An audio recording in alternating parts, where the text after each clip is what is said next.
السلام علیکم. وعلیکم سلام. پټونه بل هرې داره کې خو ډېر غوټ ویزټ وکړلو پوسه غونډې پورې څه مخصوصه یې د علاقه څنګه دی؟ زه خدای زه هر وطن څنګه نه وورېږي هغه یو ښکلا پرېږدوي یو ښکلا والا منظر ښي کورمه ایجنسي هم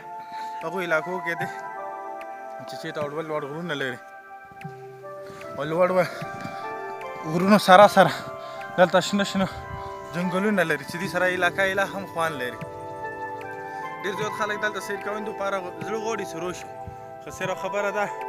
چې د سهولتونو یا د روډونو وجه د خلک مري طرف ته تللی شي د خلک سوات کلام طرف ته تللی شي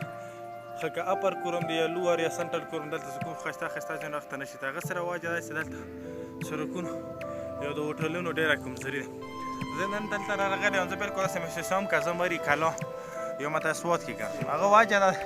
چې سیم مغاشه منظر دلته هم دی مغاشه غرونه مغاشه ونې مغاشه ښکلا هغه خود قدرتي ملګرو سره لوړ وریا نو مغه خوند مغه خوشحالي مو ته هم میلاو شي چې کومه په هغو غرونو کې هم دی خو به هره ډېر خلک دلته غواړي چې راشي مو یا ډېر خلکو ته چرچکار ووایو ساړه شته سړی به کې ساړه هم محسوسوي سختوالی هم وکړي شته که دغې علاقې ته راتګ کې خوند هم ډېر شته کورم ایجنسي ډېره ښایسته دی او ټولو هغه خلک چې هغه غواړي چې موږ سیر و تفریح ته چېرته لوړ شو چېرته وګرځو سره د خپلو خندانونو سره د خپلو ملګرو هغو ته یې موږ دا دعوت دی چې د کورم ایجنسي د خامخا دوره وکړي دا علاقه تاسو خپله لیدلی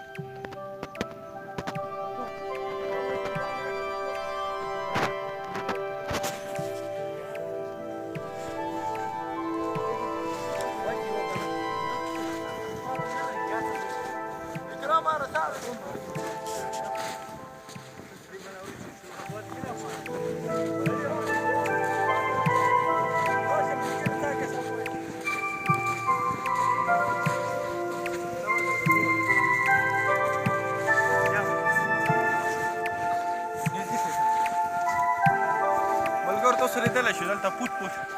یو پونډه زیاته ماته یې واوره ورېدلې ده دا قسم خو ډېر ښایسته خوند کوي په دې چې د سره ملګري هم وي او لږ ځګې لایا هم وي نو دلته د چکر ډېر ښکلي موقع دي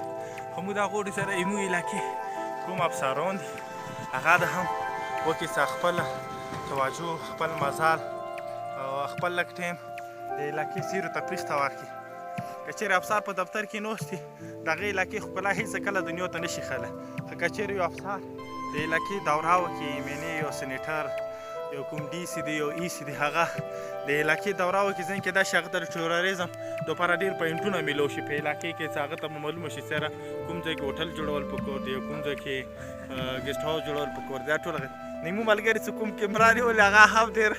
ساړه محسوسوي نو دا علاقه تاسو لیدلی شو ټول سوات کلام ناکامه نه وي ټولو ته دعوت ورکوو چې کور کې د خامخا دوره وکړو سره د ملګرو